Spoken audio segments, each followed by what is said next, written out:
Welcome back, everyone. We're back for the part two of who exactly are these aliens, ascended masters that people are talking about.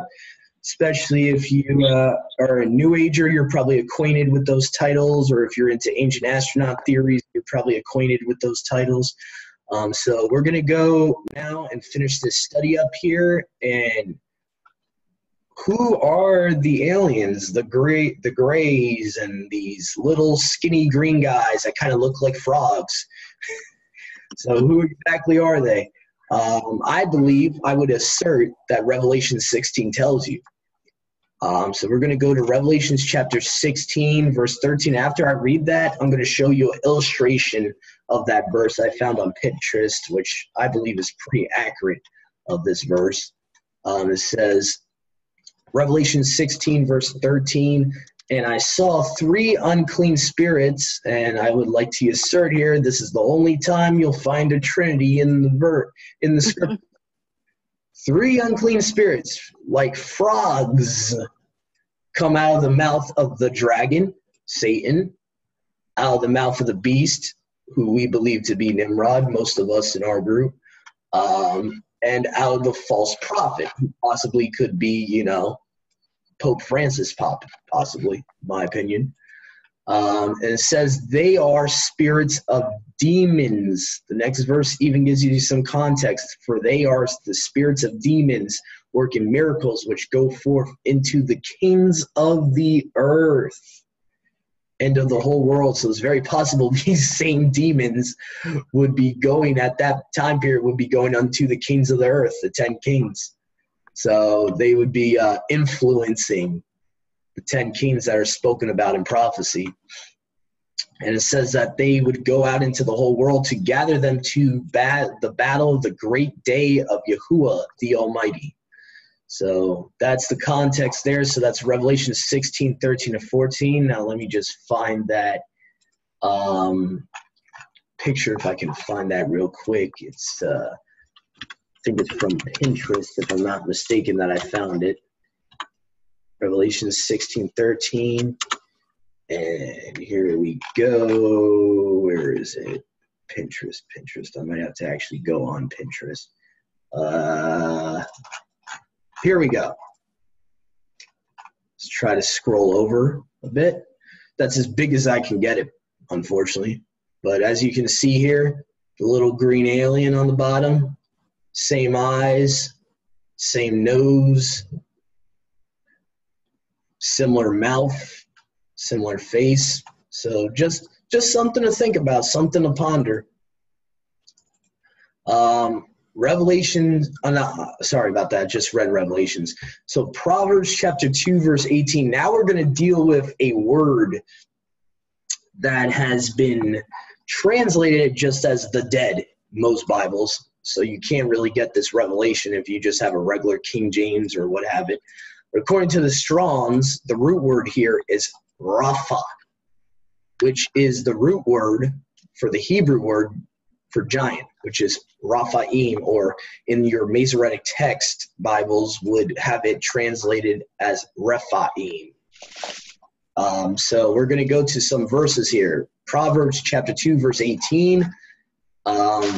What is very interesting to note is that this same word in the Septuagint is translated for giants almost every time. Something to think about. For she has fixed her house near death, Sheol, the grave, and guided her wheels near Hades, or Sheol, with the giants, Rapha.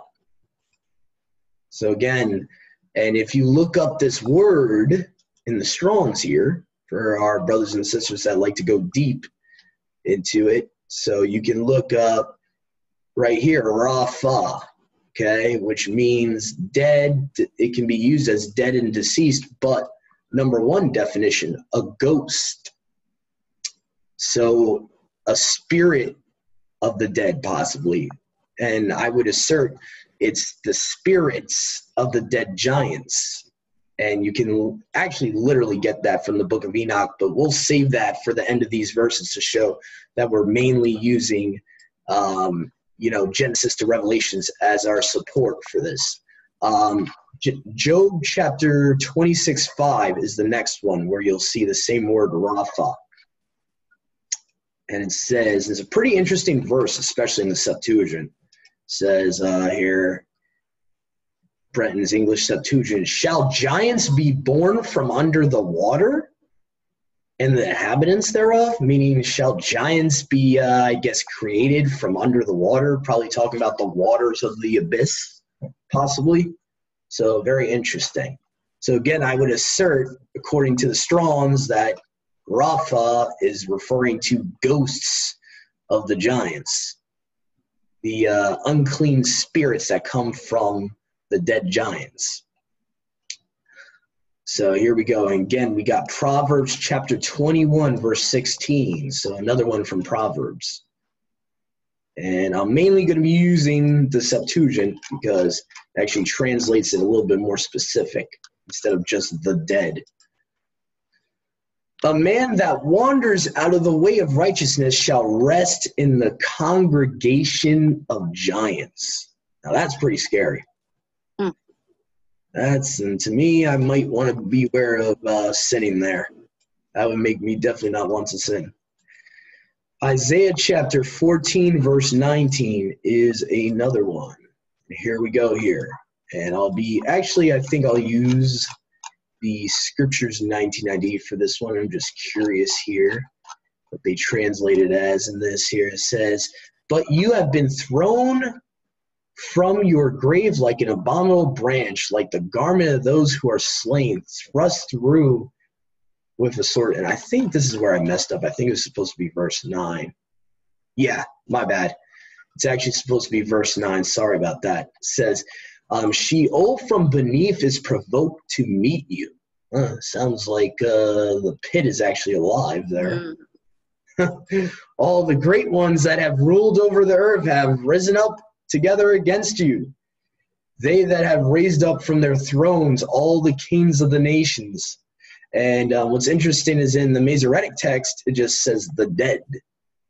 So you have, again, giants, the Rapha here. If you look into the Strongs here, Sheol from beneath is moved for you to meet, and at your coming, it stirred up the Rapha for you, all the chief ones of the earth.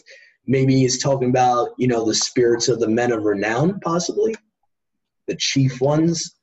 It has raised up from their thrones all the kings of the nations, and maybe could the 10 kings be connected to this possibly too? That's just a little question I have for anyone. See, Isaiah 26:14 is another place you'll see Rapha. So many times this word is being used and people don't realize it because of the way it's translated. It says, here we go. And what's interesting here, it's showing that they are in this verse. It's not supposed to be there. So that's kind of interesting. That was kind of added by the King James. So it should actually say, Rapha, they shall not live. Deceased, they shall not rise. Maybe it's saying that they can't be resurrected, possibly. So very interesting. Now it's saying here that it's saying this is not Rapha, so let me correct myself. I'm sorry about that. That's Muth there, so I guess that literally means dead. Let me see. I wonder though in the Septuagint how they translated this. Okay, yeah, it's just talking about dead people. My bad about that, but that's kind of interesting. So that's hinting to regular humans certain humans won't be in the resurrection or rise. That's kind of interesting. Anyway, we have the last two proofs we have here are from the extra biblical book of Enoch. We're going to start at chapter 15, verses 8 to 9, and just give me a second here to open it up, my PDF of it. So here we go. Hanach. Got it right here. And so we're going to scroll down to chapter 15 here. Of course, yeah, my shared screen is being stupid right now. Of course. All right, let me redo it. There we go. Now it should be showing. The only thing I probably have to do is obviously zoom in here because it's only at 100%. And there we go.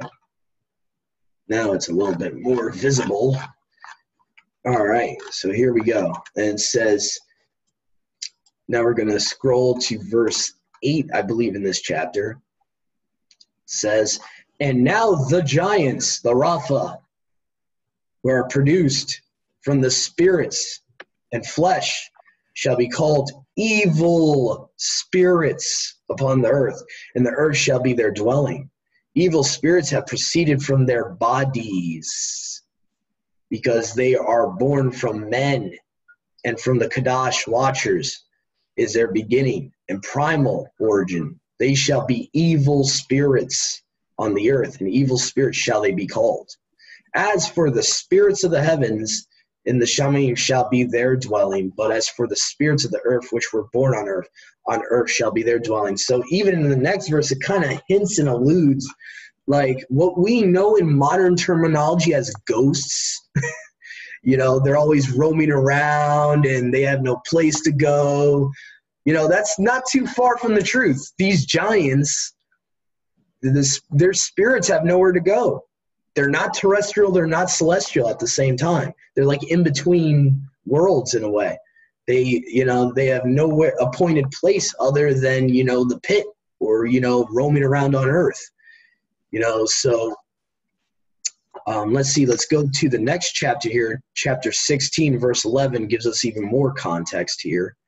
So we're going to go to the next chapter, First Enoch 16:11, which says, let's see here. Do I have the wrong verse here or the wrong chapter? There's not 11. Yeah, I'm trying to. Okay, it was in 15. My bad about that, guys. Sorry, I need to edit my Word document. And the spirits of the giants afflict, oppress, destroy, attack, do battle, and work destruction on the earth and cause trouble. They take no food, but nevertheless hunger and thirst, and cause offenses. And these spirits shall rise up against the children of men and against the women, because they have proceeded from them. So these spirits are, in a way, jealous of us. They hunger. They can fulfill their need of food. You know, they thirst for water. They can't drink water. They envy us in a way, and their whole purpose is to cause evil. Really, on this earth, they're going to cause offenses. You wonder why there's so many offenses being caused, and between brothers and sisters in the body of Messiah, and why there's always activity with these demons. I guess that's, you know, why they're here, is to cause offenses and, you know, to rise up against us because they envy us. They don't like us. So that's what verse 11 is saying. But let me say this. If you're a true believer, you can pray. If they're bothering you, ask Yahuwah to remove them, and he will. He did it for me, even before I became a believer. So yeah. Keep that in mind. Yep. If you truly want the Father to remove them, he will remove them. And so that's something that can be done through prayer, just a personal relationship with the Father and the Son. Mm-hmm. Very simple. The only thing that he asked me to do is stay away from anything occult, and I have. Yep. Throughout my life. And that's really like one of the basic things Paul talks about, even when we become a new believer. Talks about staying away from stuff like that people that practice that won't be in the kingdom. So I mean, that's like basic stuff. That's probably why the Father convicted you in that. Is, you know, Scripture talks about, you know, don't suffer a witch to live. You know, like stuff that just is blatantly obvious in the Old and New Testament. New Testament, Paul, you know, gives a whole list of certain actions you definitely will cause you, like without doubt would cause you from entering the kingdom. Homosexuality, sexual morality, whoring, you know, idolatry. All these things is like a whole list in Paul's letters that he warns his brethren not to do, or they won't be able to get into the kingdom. One verse I forgot about part 1, and I apologize to the viewers and listeners, is 1 Enoch 17:1. I couldn't find it in time enough before our time ran out on part 1, so I'm going to read that right now. And this goes back to the ascended masters, aka the fallen angels here. So I'm going to go to, let's see here, where do I have it? I have it in Excel. Okay. So chapter 17, and let me make sure I have the right verse here. So 17 verse 1. Yep. I've got it. Yep, go ahead.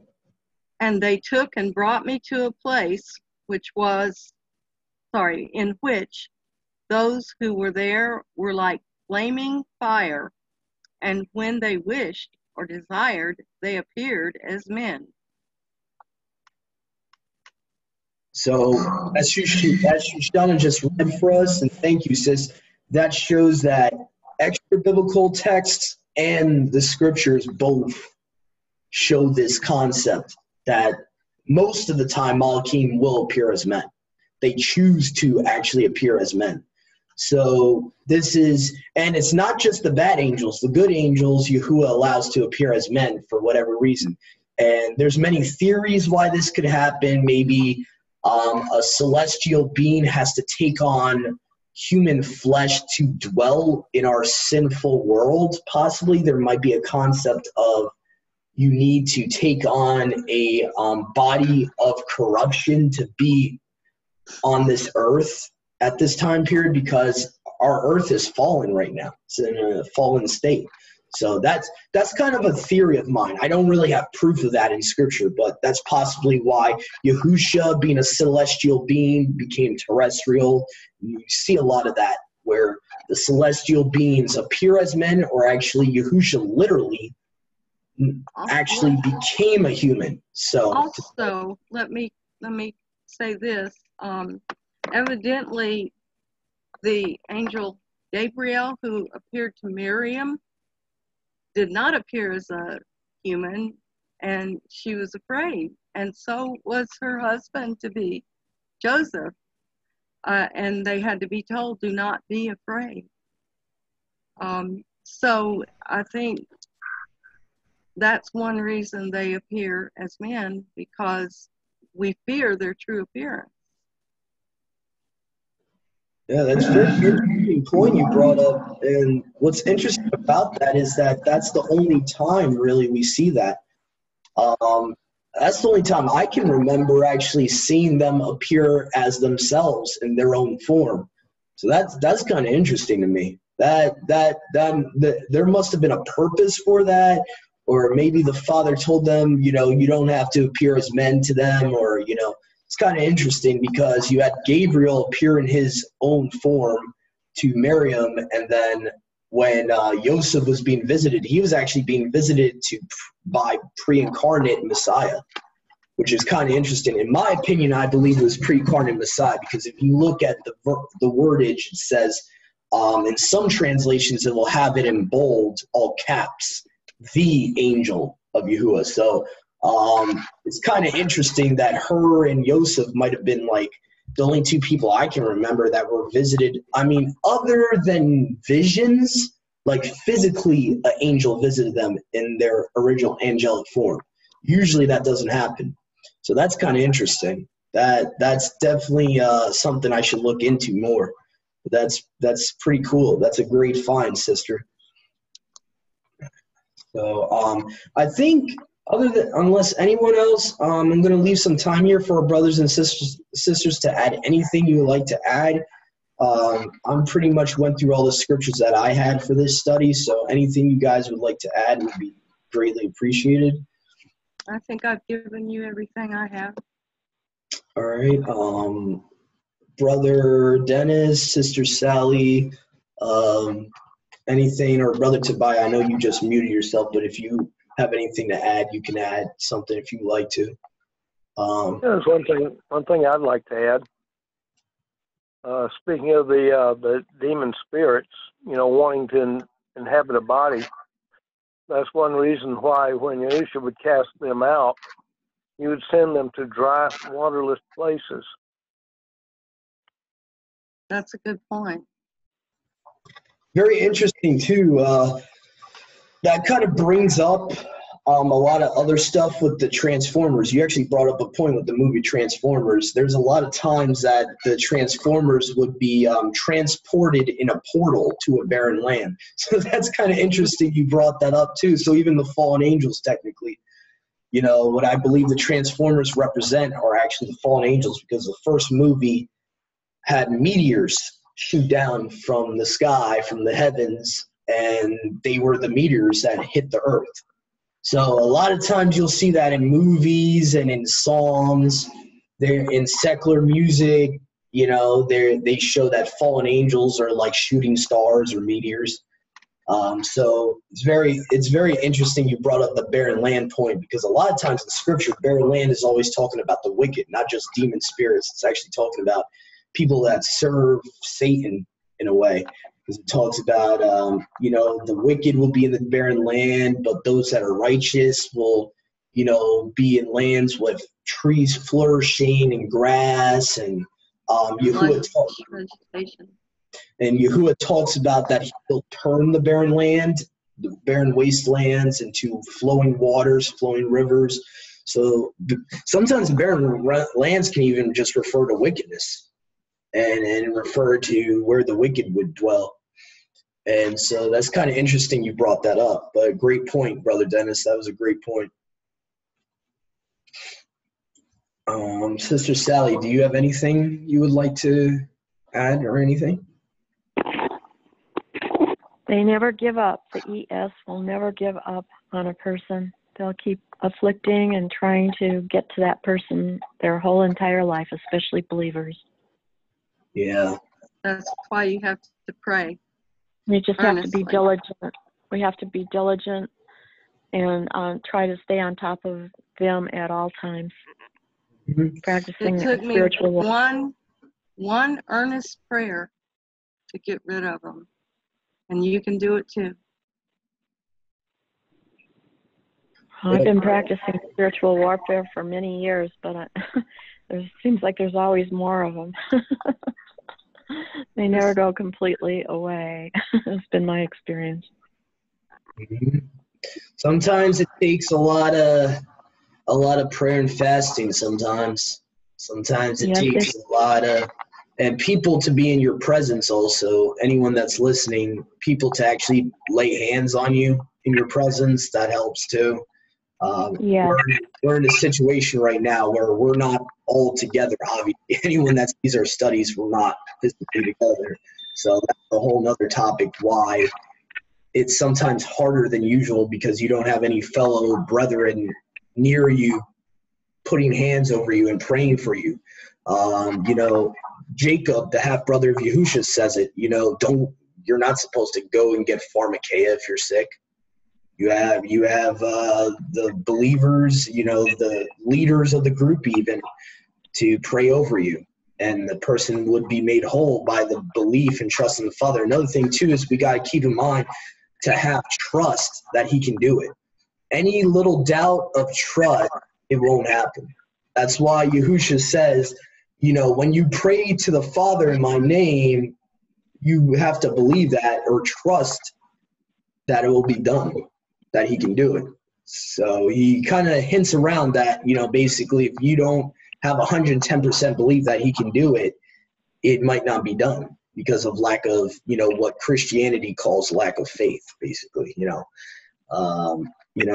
what we know as trust in the Father and the Son. So we got to make sure our trust is 110%, that there's not even doubt. That's hard as humans. It's hard, but we have to work on that. We might do a study soon about that. That could be a decent study about how to increase your trust, your faith in the Messiah and in the Almighty Yahuwah, and how to really get rid of doubt, because doubt comes from Satan, comes from, you know, the demons. That's where doubt usually comes from. And that reminds me of the scripture that the man says, I believe, but help my unbelief. Mhm. Right. That's Thomas. Yeah, Doubting Thomas. He's the guy that had to stick his finger through Yahusha's resurrected body. And, he was like, I won't believe that he resurrected until, I can stick my finger through his hands where, the nails would be. I think it was somebody else, but it was somebody like that. Oh, okay. Somebody who was saying, well, I believe, but help my unbelief. I think we're all like that. Yeah. There's a little doubt. There's always, yeah. So I just want to thank all the viewers and listeners for today's study. Hopefully you got a lot out of this, and hopefully this helped you understand stuff and help you not be deceived by the ancient astronaut theorists and the strong delusion that's coming of the false war between the aliens that will most likely take place, the false alien invasion. When the anti-Messiah is revealed and the abomination of desolation happens in the third temple, that you'll know this is what Scripture talks about, and it has nothing to do with some weird alien invasion, good aliens versus bad aliens. That's a way for them to basically misdirect you and to get you fearful, so you'll accept the anti-Messiah. Oh, I'm afraid I'm going to die. So I'm going to accept this guy that's claiming to be the Almighty, sitting on the throne of the Almighty. It's a fear tactic. That's what it is, and that's the reality of it. It's the extreme fear tactic, and part of the deception is too that aliens are created the human DNA. That's another deception. That's part of the great strong delusion, is that they're the Elohim in Genesis 1:1, and we might do an actual study in the future on manuscripts. One manuscript I found that actually makes it a little bit more specific, that it's referring to, Yahuwah, the Almighty himself in Genesis 1:1, and not just general Elohim, mighty ones, because that's all Elohim means. And they'll probably come with the anti-Messiah saying, we're the Elohim in Genesis 1:1. That's how it's going to happen. So the Targum, the Aramaic Targum, look it up for yourselves. It actually shows that the Tetragrammaton is supposed to be there. So that's just kind of a side topic, but kind of part of this deception. They're going to claim that they're the Elohim or Elohim that created mankind. So I believe this is the lie of 2 Thessalonians 2. But to help people, the most important thing it says in that book, 2 Thessalonians, it says that it's our love of the truth that keeps us true and faithful. If we don't love the truth, how can we be Yahuwah? Mm-hmm. Yeah. If you love not the truth, he will send you great deception. Mm-hmm. Great, strong delusion, he says. Yep. So always Your word is true. Truth. His word is truth. That's right. Yeah. And the quicker you realize that the Messiah is the full word made flesh, that includes Genesis to Revelations, that includes what was said at Mount Sinai, that includes the law. Once you understand that, you won't be deceived. If you truly want to know who the Messiah is, you won't be deceived, because that is the whole part of the deception, is not loving. If you don't love the truth, by association, you're not loving his law.